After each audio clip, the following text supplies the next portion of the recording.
Hello guys, vous allez bien? Aujourd'hui c'est vendredi, aujourd'hui c'est chaud. Émission Nikukai, il y a émission Iragana John Cena, il y a émission Iragana Bill Gates, il y a l'émission qui est regardée par Rambo. Et aujourd'hui c'est chaud. Je suis avec une personne qui est spéciale. Guys, à tout de suite.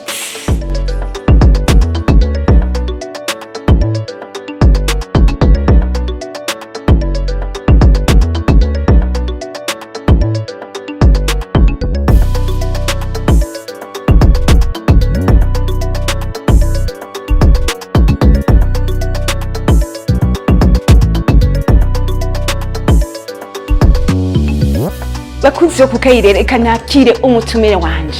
Reka nakire Marlène. Marlène, tu as invité kuri plateau ya Pam Channel TV muri émission Kukai. Uri hehe? Karibu. Merci Pamela. Comment tu vas? Ça va bien. Ça va? Meze neza. Ndana chawi Pam Channel TV. Wa Kukai. Hello. Kukai. Kukai. Abantu benshi ndibaza ko bamuzi. Abantu bahora ja muri open mic. No musi turavugana ku kintu citwa open mic. Guys, biko birafasha abantu kuruhuka mu mutwe, agira tubwire icari ico open mic ingonga havre. Ubimbwire neza. Je naherutse twigana kuri university mugabo we yari mu gisata cy'amategeko. Mumbwire kugene umunyamategeko ashobora kuba umumelomane. Melomane ni umufana, umukunzi w'umuziki. Nanje hajyana umukunzi w'umuziki. Cyane gose. Wabibonye? Gose cyane. Urumva umunyamategeko uretse kungene bari serious. Bavuga article 1 2 bar akarongo. Ngo article 108 ivuga iki hajya reka kwa mutwe. Aca umuntu w'umumelomane akunda umuziki ari muri bamwe buguruje open mic. Je bijya bintu byatanguye gute hajya open mic nigikira. Open mic ni nka karaoke. Uramaze kuyizamo kandi wowe uri open mic? Ha. Open mic nyene nabonye ari nyine byari bitese. Cyane. Open mic na ahantu hahurira abantu batandukanye, abamelomane, abakunzi b'umuziki, abartiste, abantu benshi batandukanye kugira bidestresse. Mugabo uko nabibonye ntimeze nka karaoke kwa kundi haba hari umuntu twicaye twese turiko turarorera. Oya. Umuntu wese nico gituma yita open mic. Ni open, umuntu wese arasaba indirimbo ashaka yari yo yose akayironka. Umuntu wese arashobora kuronka indirimbo yose akayironka. Yego. Kandi hari akantu tavuze akayiririmba tuzi ko muri karaoke umuntu hagarara hajya imbere hama tukaryoherwa. Mugabo muri open mic nabonye hari akabige bigenda gute? Open mic simpaka urinda kuja hari imbere kugira uririmbira aho uri. Iyi projecteur mubona ngaha anye idufasha kwerekana ayo maparole y'iyo ndirimbo wa wasanye kugira uririmbe. Comme ça tufate iyo micro cyane tufate iyo micro gaca ndagushira ukaririmba ukaraba hari anye amaparole. Nk'ubu ushaka akaririmbo par exemple kumukunzi. Muba mugafise indirimbo yose wifuza irahari kandi turayironka. Ni ya Emerson muyironka cyane gose. Indirimbo y'Imana mu muyifese. N'indirimbo z'Imana, indirimbo zose twaziririmba ama gospel, indirimbo zitandukanye ama ancien succès y'abarundi, y'abafaransa, y'abongereza. Mugabo cyane cyane dukunda gushiramo iz'abarundi. Let me try. Cyane gose. Umumelomane abakunzi b'umuziki mugabo batashe kuririmba nk'aba artiste tuzi. Reka tugiri iyo open mic ngaha nyene abakunzi banje bategerezwa kuraba ingene bikorwa. Alors ko byose wazanye kiti ngaha hari umuntu asavye indirimbo bice bigenda gute? Ngo manje ndamubaze iyo ashaka hama ca ndayi projecteur hajya anye comme ça acaririmba. Okay. Ndamushiremo. Gashobora kubigira? Nta kibazo.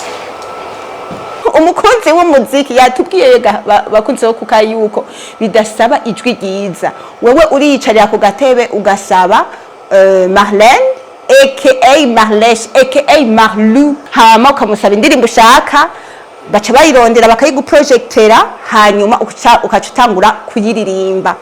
Okay, hari umuntu asavye inyuma ya kamera abakunzi bo Kukai batariko barabona mugabo Marlène agiye kubitunganya mukanyagira aca zaririmba.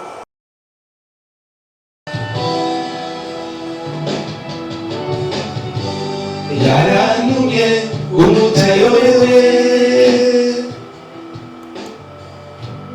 yanumye wawe ngo kandi umuhishuke Gabigenza te kopi mfise amakenga niyumvira kutakimukunda wawe akatari gake akamwemwe kamusha musuwakunda yabaki ageze uhinda kenda mama nani ijambo subiza wari guhaye. Bravo bravo bravo bravo. amashi menshi bra Amashi menshi. komera amashi Pamela bra kweko watwenze nukuri kandi wowe wamwiciye ntuzibona ajya ama feelings yarashira arashobora kwigira feelings n'igihe cy'umuko kubera umunani. iki ni open mic uri exprime kumva ushaka kuririmba kose none ujya muntu we wabonye gute reka nkosore bizoza hamwe yoza araza kenshi woraba urampaye ijambo no ndaguhaye ijambo reka twumvirize umupresentatrice wa Pam Channel TV Pamela twumvije agiwe ukuntu yatweza abandi open mic no munsi irashusha Open mic. mushigikire muri rwa rukundo nyene ntimuntwenge. Ndasavye Marlene aka Marlesh aka Marlou indirimbo yitwa Daddy. yatesa ako karirimbo ndagakunda. reka twigushiriramwe aka karirimbo nkaba ndagatuye abakunzi bo kukayi. Daddy, you know how much I love you. I need you forever. I stay by your side. Daddy, oh daddy, I want to always please you, but I never stop trying to be your number one. bravo merci Pamela amashi menshi bra tumuha amashi wumva gute Numva nduhutse mu mutima, numva umengo nosinzira nigisa mosozi jewe n'akayasho karaje. yeah niwe Gabundi muziki finally rero ntoje irashobora kuba therapy ni therapy nk'umuntu arushe Yeah. nk'umuntu agize gute. yeah reka harabaho therapy musicale wumva yuko biruhura mentalement ngene bari kuraririmba ngene bashobora no kwiexprima Wow. umuziki urafasha cyane uko nyene uri kuraririmba wumvise ngene ufeeling uko nyene nibaza yuko uzoza kandi muri open mic Wow. hama tukwakire hama wigishe na wa muntu hajya anye Ugiye gusabye iryo ndirimbo n'umuntu akunda kuza kenshi muri open mic. Mugabo urumva ko a force yo kuririmba kenshi ijwi ryiwe ryarahevye riragororoka. Je numiwe by the way. Nagumye ndamutwenga ndamuvugiramwe abakunzi bo kugayi baranyica. rega muri open mic hari abantu bara badekuvra amatalent batazi ko afite amatalent none nka wewe ndetse sinzi ko ufite iryo jwi uratesa reka kumbwira. uratesa Reka kumbwira. wow Tugaruka mu micro kandi nasanze ndayikunda. Cenda yikunda micro mengo no uze wateguye izindi ugire uduhe list uzosanga twabiteguye neza hama bandanye none ndakubaza wewe ko kwishure wari umunyamategeko article 108 article 102 Yeah. naranagutiye by the way urabizi ko ahantu waburi kurasubiramwo ati ikintu cyose wacitiranya n'amategeko nene byavuga iyi ntuze ipassion gute byatanguye gute ya kurya nyine wambona ngo niga amategeko hajya passionnel ndayifise umuziki ni ikintu nari nkunda cyane kuva ndi mutoya gose je ndibuka yuko nahora mvyuka 5h du matin hariho muri RTNB sinzi ko muyibuka 5h du matin ndimo bacishamwe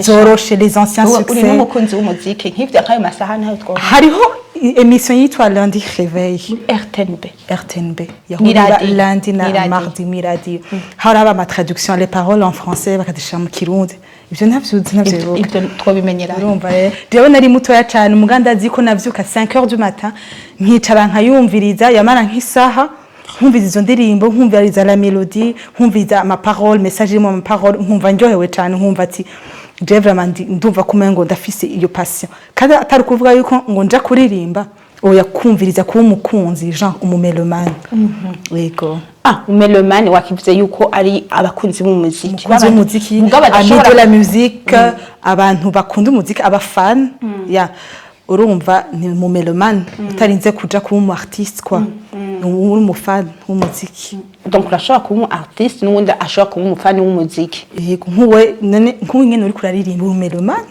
ne me dis pas bien sûr urumva kandi kiri naco jewe ico kintu cari kindi nko kuva kera ndi muto ndabikurana gushika naho nari marié naragiye kurondera ahantu basi novuga ati nigira gucuraranga ama instrument musical ugeze ngaho nyene aho nyene waravuga ngo uri marié abakunzi bo kukayi Marlène aka Marlèche aka Marlou aka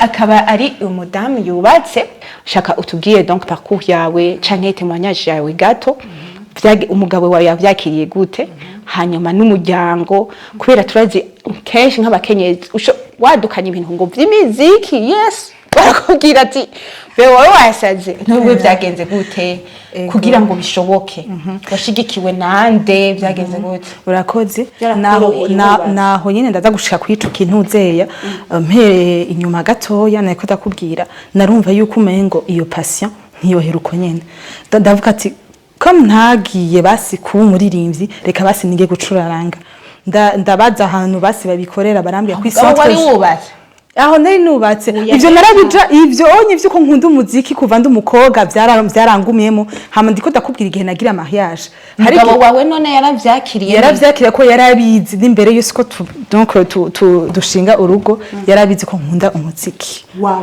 ego na abavyeyi bawe n'abavyeyi cyane ndibuka ko mama yama ariko yabidushigikiramo aho tuvukana hari abakunda umuziki hari abakompoza donc urumva muhiri wacu ibintu by'umuziki twarawukunda cyane yari monde yiwacu hama ndiko ndakubwira aho nigengera donc ndi marié narinze yuko bijya ni vya ndi donc uri muri adolescence ukunda umuziki mugana numva umengo bingumamwo ndumva ko ari passion ndagenda muri centre jeune Kamenge ndagenda ndabaza aho narinzi aho by the way centre jeune Kamenge yaraformye abaririmbyi benshi cyane abandi mwage ba Kidumu nawe nyene atubwiye basogo bande benshi bayoya benshi cyane ba artiste abarundi donc bevuliwe aho muri iyo centre jeune Kamenge nawe tuvuga ati ndayigiye sikwana kwiga kuririmba ariko kwiga basi numve yubasi ko shoba hari ikintu ushobora kuvuza c'umuziki ndabaza rero bashaka kwiga guitar canke piano ceco cose bacambwe kugira wiyandikishe fo kuzana umuhungu umva kugira ugira umuhungu wazana umukobwa ugira umukobwa wa donc wazana n'umuhungu ndaronka umuntu wo muri quartier ndamusaba tuzoje kwiyandikisha turiyandikisha hama mu nyuma ndavuga ati jewe ndumva muri jewe ko hari ikintu muganda ndabishamwe abana mu ma vacances ari ama activité ahora ahantu bahora bigisha ibintu vy'ama instruments musical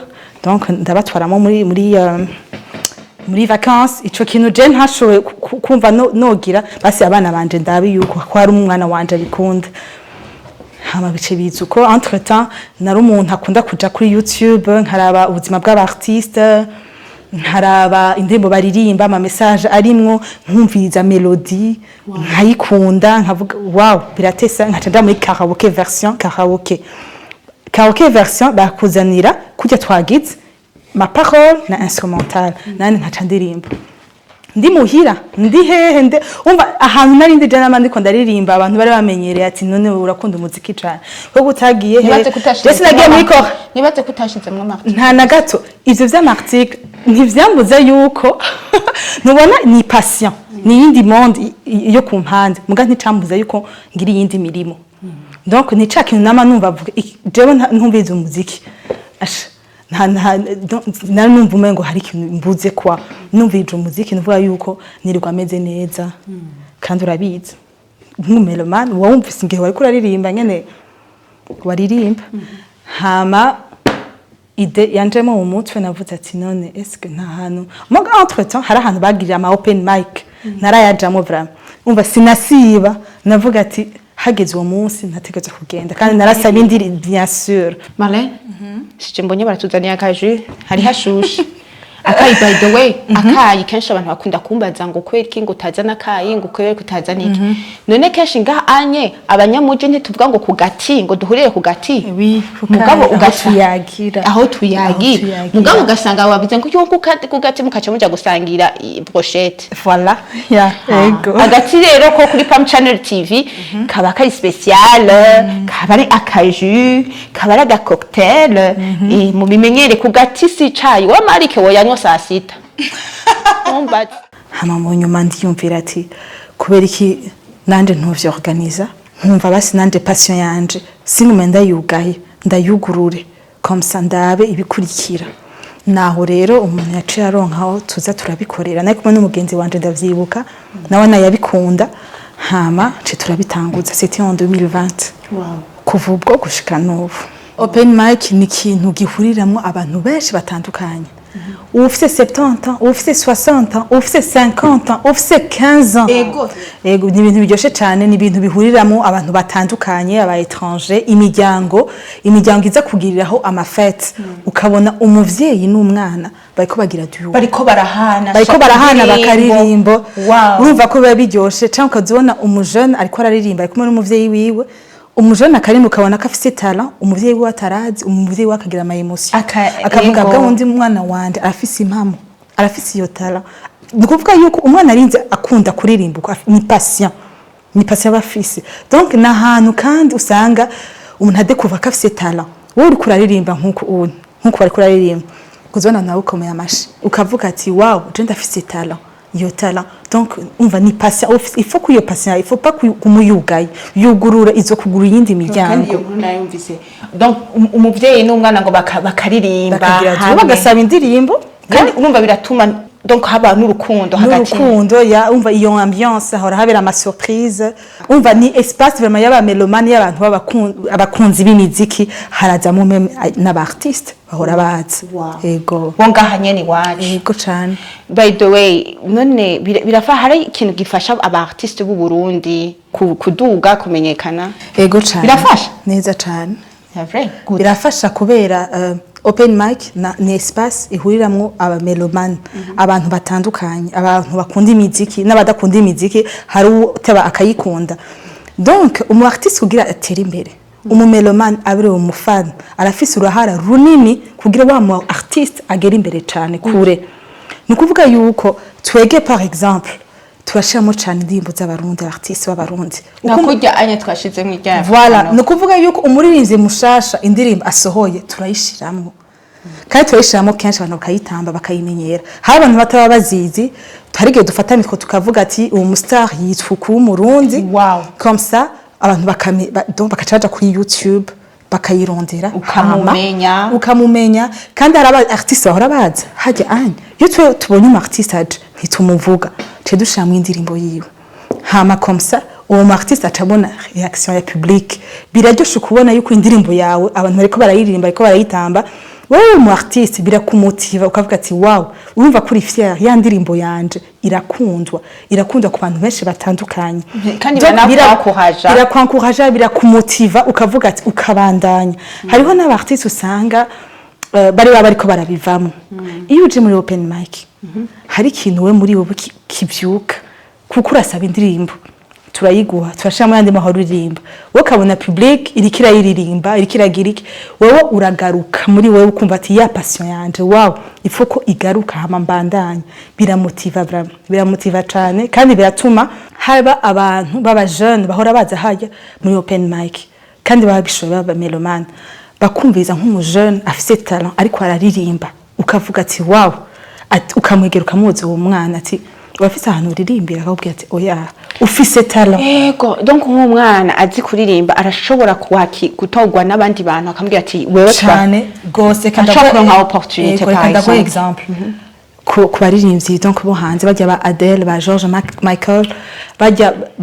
bamenyo cyane mu open mic bari abantu baza konye mu open mic bagasaba indirimbo ntihabura umuntu akoropera donc agutora akavuga ati wowe afise talent ngo ndagutwara ntihabura abantu muri industrie musicale mu Burundi baba bari haje baje ngaho baje bakumva uyu muntu arashobora kugira ifitiye akamaro tukamutanguza iyo carrière yiwe musicale kumbere ko ari bloqué ahantu donc iyo espace iratuma umuntu adekuva amatalo azi kadafise iratuma wa mu artiste wo mu Burundi aguma amenyekanwa kubera hahurira abantu batandukanye yego none nk'ubu par exemple nka open mic urumuda irashobora kubeshaho umuntu by the way yego mukuvuga yuko yobehashaho umuntu nukuvuga d'abord iyo patient uba ufise icambere ni patient hamwe naho katusanga uyigize umwuga uyigize umwuga naho onye umva nukuvuga yuko iyo patient yawe urafise aho uri kuri exercer ukumva ati naho ari patient yanje narayigize umwuga kandi irafise icimfasha irafise icinyungangira mu buzima bwanje mu mirimo ya misi yose donc nukuvuga yuko open mic umuntu wese donc umuntu wese ashobora kuyigira simaka muri bar hari amafete hari ama evenement atandukanye hari abantu baza kuvuga ati twe turashaka kuzogira open mic donc muri mariage bakagira open mic abageni bakaririmba abatumire bakaririmba donc abakaba iyo ambiance ukorera ahantu hose hatandukanye kubera urumva ni umuziki c'est comme novuga ko ari nka thérapie nka kudu sport uyigira kugira wumva uruhutse physiquement umuziki uruhutse mentalement il faut ko abantu bavyumva yuko umuziki utuma uba épanoui ikatuma ukora vya bikorwa vya misi yose neza ukumva yuko ubikorana uri super motivé abakunzi bo kukayi ngenda babwire ntimuzoreke guha ikiraka Marlene abikora neza cyane mu ma mariage ma anniversaire mu ma événement abatandukanye yo kunezerwa mu ma conférence hajya mu bamushaka nyene abantu aba conférence nyene bakaririmba biba biryoshe cyane hama hari ikintu kimwe tu es en train de vivre ta passion urabona yuko kenshi cyane nka wewe nk'akazi kawe nk'ako ka open mic usanzwe ufise ahandi ukora ugakora ku mugoroba alors wabigenjeje gute kugira ngo ushobore kurengana ama stereotype ndabizi ko abantu hari abantu benshi bakubasha kuvuga ati aya masaha Marlene ariko aravuza umuziki umugabo wari he abana biwe bari he shaka kumenya wakoresheje quel est ton secret novuga yuko ikintu nk'ico d'abord iyo uwo mubana muvyumva kumwe nibaza ko atawundi umuntu yoza akubloka ayo mantuzi y'amaheve yiwawe icyo ushaka gushikako hama twige yukumva yuko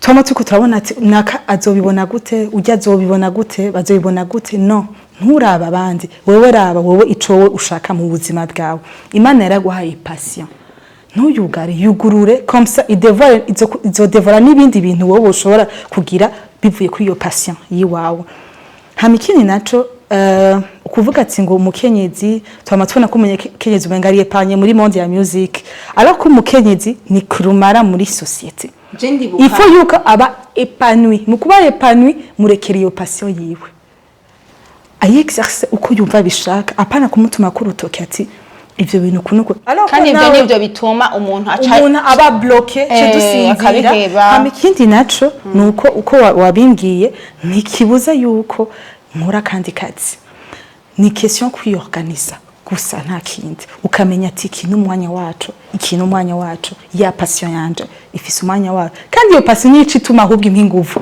kugira vya bindi ndabikore neza donc bikampa amantu za ma énergie positive nkaguma numva ndi super motivé nkumva ati jewe numva ndi épanoui comme ça nivyo nza gukora n'indi carrière yanje nzoyikora neza biratuma uba open yuri open akazi kawe ugakora neza ntacutinya donc twige kudatinya société hamwe ivuga ati ivyo bintu ukora iyo place ubikoramwo bya bintu kwamuvuga ati babarundi bakubwira ati uri umugore uri mama uri iki alors que nande mavuga ati sima ni patient yiwanje ndafise iri kiramfasha mu gihe uwo tubana abishigikiye sinumva yuko hari wundi umuntu yoza abimbutse kandi cyo ni naco gikuru umugabo wawe akwumva hamata famille gushigikiye abo bandi bantu twige donc nivyo kugira discipline mu byo dukora mugabo apana kucu uzingamika ingabire yawe kubera ngo nakana nakico babivugako parce que nibaza ko nta muntu numwe agigera asatisfeza umuntu abantu ngaha bose mu gusozera rero ngira les défis kuvutanguye uyu mwuga wa open mic nk'umumelomane wahuye nazo novuga n'amapoint ari positif muri uyu mwuga wagiye ubona ukavuga ati quand même ibi birampaye ingufu zo kubandanya. Ego mu kazi ico kintu kirabaho urahura n'amadefi mugabo je novuga ko defi no twarahuye nayo nuko kuntu usanga umuntu akubwira ati aho hantu ati ntibibereye kuja kubikora ivyo bintu ukamengo ariko arakujija ko ari gukora ivyo bintu ko riki ariko nanje ngahanye sinanakwishana kumubwira ati iyi ni passion yanje ndabikunda sindakwishana na birebire donc harige wumva umengo ucitse intege ati abantu bariko bayibona nabi mugabo urumva urabibana nabyo umva nivyo navuze ati ntuzoraye ngo baragutumira urutoki kugira ushike ku ma objectif yiwe wawe. Yego ama point positif de niho nshaka d'abord icambere ama courage gituma numva yuko nategeza kubandanya kuko uko twatanguye suko birubu mu gutangura uraje abantu batarabimenyera ko babatibizamo cyane alors ko ubu baramaze kubimenyera urahura n'umuntu open mic dijari iki bakakubaza ati zo bajya canke nakakubwira ati dushaka kuza muri kugira fete muri open mic donc kumva yuko umengo uraba fier kwa cakintu wagize abantu baragikunze hanze kandi gikundwa n'abantu batandukanye abakuze abatore mama biraryoshe cyane kubona iyo ambiance surtout ibihari nkavuga ati kwa mama warazanye ikintu gituma hari umuntu coryohera. Wow. Ego pour clôturer nashaka ubwire donc wewe ta passion wayikuyemwo akazi wayikuyemwo donc kuba déstressé et tout ni giki wobwira nk'abantu ariko baratwumva ku bantu batari bazi ko open mic ishobora guteza intuze ku ruhande rw'abartiste hama kubaryamika ingabire zabo kubera ibi nabiri ama stereotype y'abantu ugira akajambo ubabwiye. Ego icambere nuvuga yuko abantu bataraze muri open mic no bita ko boza kuraba ingene biryoshe cyane kugira barabe iyo monde yindi uko twabivuze comme ça avuga ati wow ivyo bintu biraryoshe. C'est tous les jeudis et dimanches à l'Arche des Cigales, ex-archipel, karaoke open mic.